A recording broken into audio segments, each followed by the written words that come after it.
Malapit namin sa tuktok. Itong view sa taas. Medyo panatag na kami at tama na nadinaanan namin.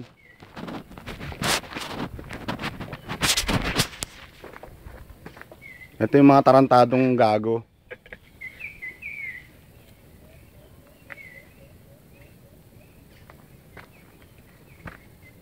Papanoorin nyo ngayon to.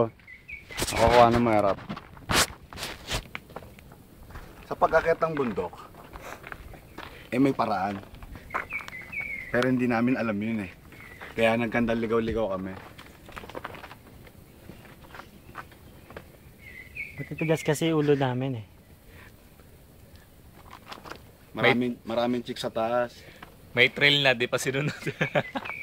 May araw na nga eh. May trail sign na, hindi pa namin sinunod eh. Pero sinadya ko talagang iligaw tong mga to para maka-experience sila ng malupit na karanasan. Magandang campsite, no? Oo.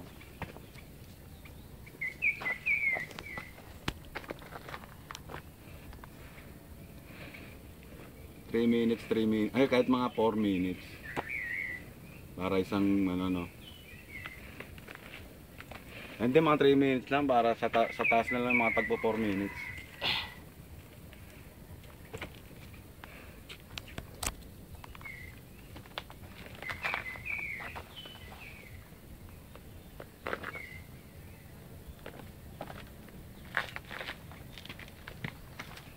Dali-dali na pala ng daan na to.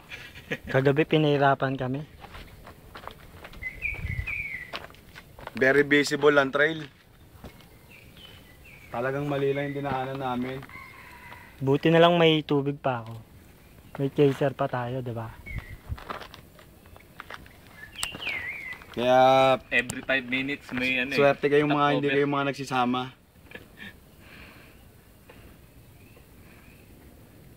Kalabaw, mapapanood mo sa YouTube to. Putang ina ka.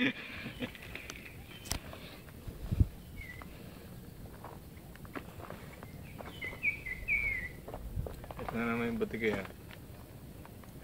Ayan, butike. Zoom mo. Laki rin pala eh, no?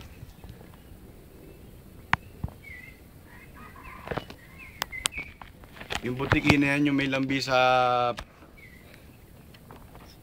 Sa tite. Concept lang, bastos. Masisensor tayo dyan eh. Ay, bawal yun. Masisensor tayo sa YouTube dyan eh. Yun na muna. Di pa. Tignan mo, baka lumagpas ng 5 minutes yan, hindi makakapasok yan doon.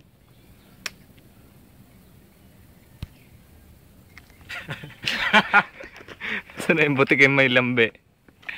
Ayan, nakita. Ay, lupit eh, no?